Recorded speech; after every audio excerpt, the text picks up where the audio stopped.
Magandang araw po mga bayang karerista.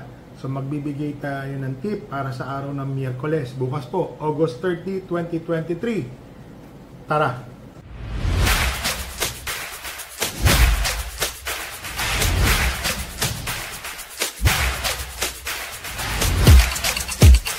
Sa mga bayang karerista, meron pong hinandang 8 races po ang Metro Manila Turf Club. Sa 8 races po na to, meron po tayong 3 kabayo. Bali 4. Isang couple entry, tapos 2 pong uri na karera sa kabayo po natin. So may takbo po tayo bukas mga bayang karerista. So bigay na po tayo ng tip.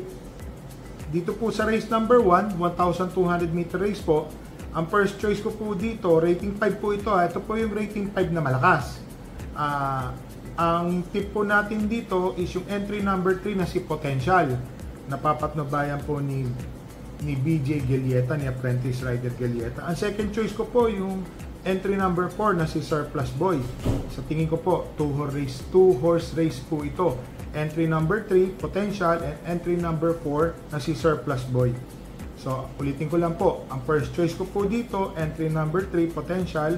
Second choice po, entry number 4, Surplus Boy. So, dito na po tayo sa race number 2, mga bayang karerista, 1,200 meter race. Maiden po ito, 3-year-old and above. So, 1,200 meters nga po ito. Meron pong 7 runners. Ang first choice ko po yung entry number 1 na si Don Pedro, matuling kabayo. So, tingin ko po, batak na po ito sa laban. Ang second choice ko po dito, yung parati pong tumitimbang na entry number 3, Dreams of the World, na si Segundo, na tetersero, nakakwarto. May panalo rin po ito, batak na rin po ito. Tingin ko po, itong dalawa na to, magandang habulan po ito. Simula't simula ng starting gate dahil matulin po yung entry number 1 na si Don Pedro. Siguro aagapay na po agad yung entry number 3 na si Dreams of the World. So ulitin ko lang po, ang first choice ko po dito sa race number 2, entry number 1, Don Pedro. Second choice po, entry number 3 na si Dreams of the World. So dito na po tayo sa race number 3, mga bayang karerista, 1,400 meter race. So first choice ko po dito, matuling kabayo, entry number 8, Sun Moon Lake. Para sa akin po, kaya niya po tumapos ng karera dito.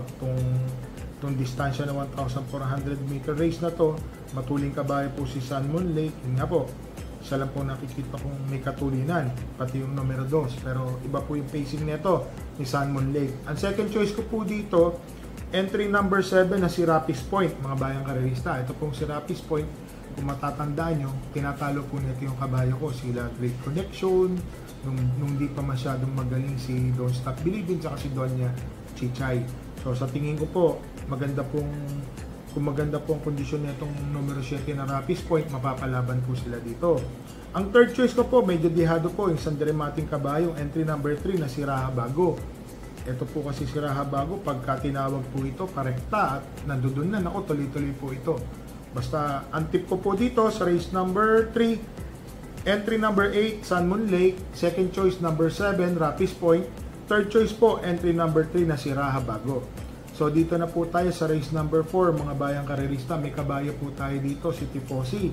Ang kondisyon po kasi ni Tifosi ngayon, hinihintay po namin na gumana po ulit kumain na dumami. Medyo ang kain po niya hindi po ganun kalakas. Pag napansin po namin malakas na po ito kumain, alam niyo na, panlaban na po yan. At saka yung mabilis.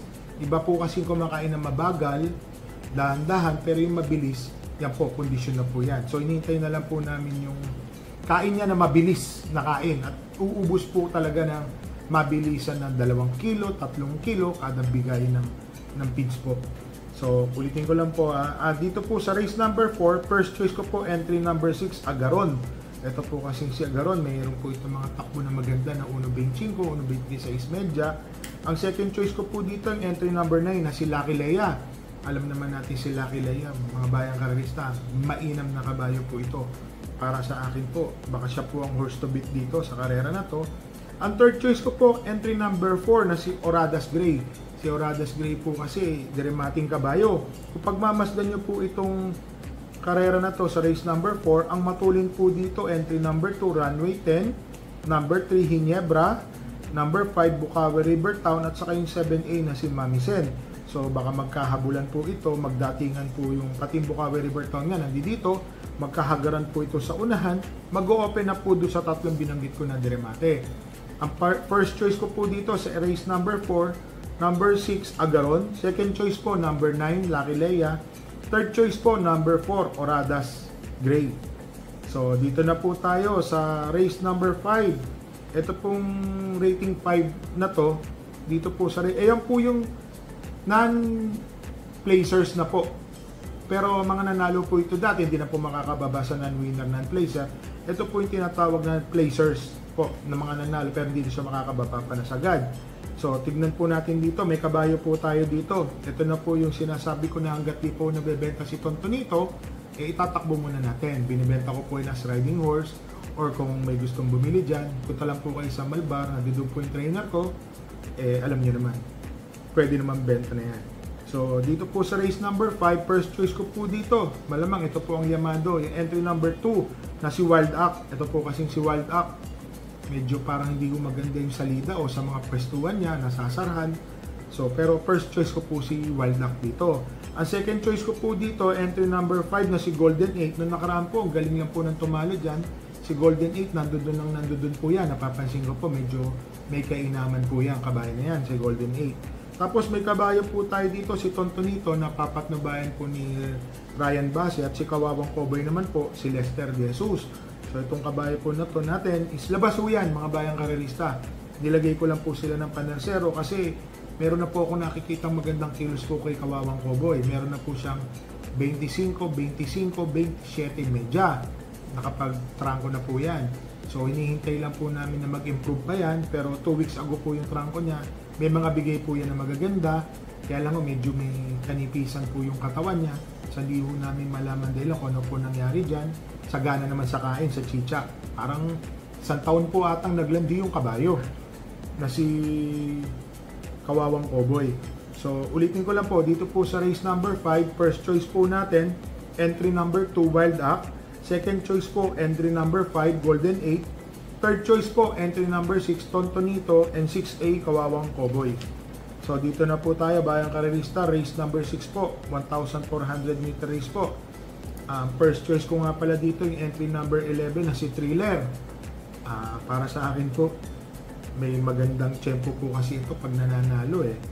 Ang second choice ko po dito, entry number 6 na si Color Blast, na alam naman natin pagka tinawag po yan, na pang-4, pang-5 po yan, tuloy-tuloy po, rumaragasa. 1.27 po ang tempo niyan, si Color Blast. Tapos yung third choice ko po, isang dibanderang kabayo, entry number 4 na si Namaskar. Nakababa na rin po ito, nasa rating 9 na po itong si Namaskar. So sa tingin ko po, magbabandera dito si Fortress, segunda si Just and Pierce.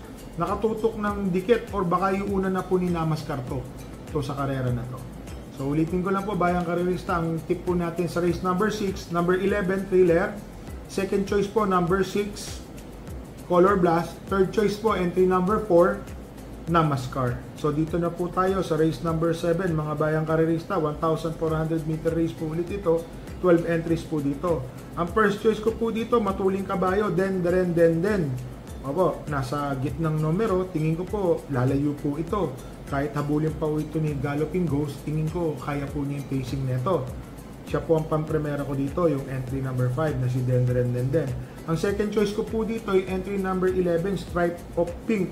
So nakalaban po ito ni Doña Chichay noong nakaraan, tersero po ito, pero papalakas, parang naatraso po ito, numero 1 sa balya. Ngayon po, maluwag na walawag po yung tatakbuhan niya, nasa labas.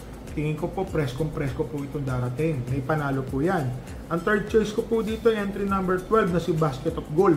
Alam naman natin mga bayang karerista, si Basket of Gold, may 125.5 hanggang 126, kayang-kayang gawin po niyan yung tempo na sa 1,400 meter race po. Kaya siya po ang panersera ko dahil yun nga lang po, nasa kalabas-labasan tapon. Alam ko magaling po yung si Basket of Gold. Pag tumatakbo, nasa gitna. Sa gitna, biglang tatawagin. Tersero, kwarto, pwesto po agad yan. So, ulitin ko lang po. Ang first choice ko po dito sa race number 7, entry number 5, Den. Second choice po, entry number 11, Stripe of Pink. Third choice po, entry number 12 na si Basket of Gold. So, dito na po tayo sa last race po. Meron po tayong kabahay dito, si Rain Go Away. Napakababa na rin po nito sa laban. Ang nangyari po kasi kay Rain Go Away, sumobra po yung gigil ng kabayo. Hindi po mapigil ni Lester. So ngayon po, ang hinete po natin si Jackie Ryan Base, tignan po natin kung ano po ang mangyayari. So, ang first choice ko po dito, talagang mababa po sa laban, yung entry number 12 na si Happy Maggie. Second choice ko po, yung kabayo po natin na si Rain Rain Go Away, na alam naman natin po, kagaya po na sasabihin ko sa inyo, malaki po ang panalo. Nilagay ko lang po sa second choice. Labas po yan, pahiyang po, pahiyang. Hindi ko na po pinampremera, ginawa ko panigunda, pero sa pagdating po ng taya ko, single ko po yung kabayo ko. Kaya pinapaalam ko lang po sa inyo mga bayang karerista. Ang third choice ko po yung entry number 6 na si Oruti. Ito pong si Oruti, baka mamaya isang magandang lundag lang neto, alam nyo naman, may kainaman din po yung kabayo niyan. Matulin po yan, baka tumapos po ng karera. So ulitin ko lang po, dito po sa last race po, entry number 12, Happy Maggie, pampremera po natin yan. Second choice po, entry number 8, Rain Rain Go Away. Third choice po, entry number 6 na si Oruti. So mga bayang karerista, uulitin ko lang po ang mga takbo po natin sa araw ng Miyerkules, entry race number 4, entry number 1, Tifosi. Medyo tinetesting na po namin yan, hindi lang po talaga maganda gumit yung kabayo, pero sana mag-improve pa. Pag yan po nakasabay, magandang laban po yan. Tapos po yung race number 5, number 6, Tontonito and Kawawang Cowboy, parehas pong labas yan, mayang karerista. Baka magkaroon po ng milagro, tumakbo po ng maganda si Kawawang Cowboy, alam nyo naman, diado po yan. Tapos yung last race po natin, si Rain Rain Go Away, race number 8, entry number 8, Rain Rain Go Away, inaasahan ko po yan. Opo, medyo alam ko po malaking panalo yan. Noong nakaraan po, sumobra lang yung gigil ng kabayo, hindi ko mapigil. Pero sa ngayon po, tingin ko po, tatakbo naman na maganda. Sana mapatakbo po ni Jackie Ryan Base. So, shoutout lang po tayo kay Mr. Tomang, kay Mr. Ronald Susim at kay Flight Line po. So mga bayang karerista, happy racing po and stay safe po.